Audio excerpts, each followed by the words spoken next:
అందరికీ నమస్కారం. ఈ నెల 16వ తారీఖు నాడు మన మంత్రివర్యులు వాతనేటి సుభాష్ గారి ఆధ్వర్యంలో ప్రతి సంవత్సరంలాగా ఈ సంవత్సరం కూడా అంగరంగ వైభవంగా వన సమారాధన కార్యక్రమం ఏర్పాటు చేయడం జరిగింది. 16వ తారీఖు నాడు మన అమలాపురం సెంటర్లో సత్తమ్మ తల్లి గుడి దగ్గర ప్రతి సంవత్సరంలాగా ఈ సంవత్సరం కూడా చాలా ఘనంగా ఏర్పాట్లు జరుగుతున్నాయి. ఈ కార్యక్రమానికి మన ఉభయ గోదావరి జిల్లాలో కాకుండా ఉభయ రాష్ట్రాల్లో ఉన్న సెట్టిబల్జీ నాయకులందరూ కూడా ఈ కార్యక్రమానికి అటెండ్ అవుతున్నారు. ప్రతి సంవత్సరం ఎలా అందరూ కూడా వచ్చి ఈ కార్యక్రమాన్ని జయప్రదం చేస్తున్నారు.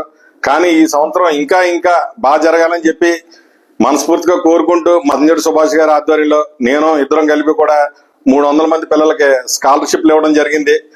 ఎందుకంటే ఇంతకు ముందు ఎప్పుడు కూడా ఇలా జరగలేదు. ఇలా ఈ స్కాలర్షిప్లు ఎలా ఇవ్వగలిగామంటే మన సుభాష్ గారు మంత్రిగా ఉండబట్టే. ఈ వనభోజనానికి పార్టీలకు అతీతంగా మనం అందరం కూడా ఈ కార్యక్రమాన్ని విజయవంతం చేయాలని చెప్పి మనస్ఫూర్తిగా కోరుకుంటూ మంచి కార్యక్రమాన్ని పెడుతున్న సుభాష్ గారికి ఇప్పుడు కూడా మన కమ్యూనిటీ తరఫున సెట్టిబల్జీలందరూ కూడా ఆయనకు మన ఆశీస్సులు ఎప్పుడు ఉండాలని కోరుకుంటూ ఇట్లు రాష్ట్ర సెట్టిబల్జీ కార్పొరేషన్ చైర్మన్ కుడిపూడి సత్యబాబు.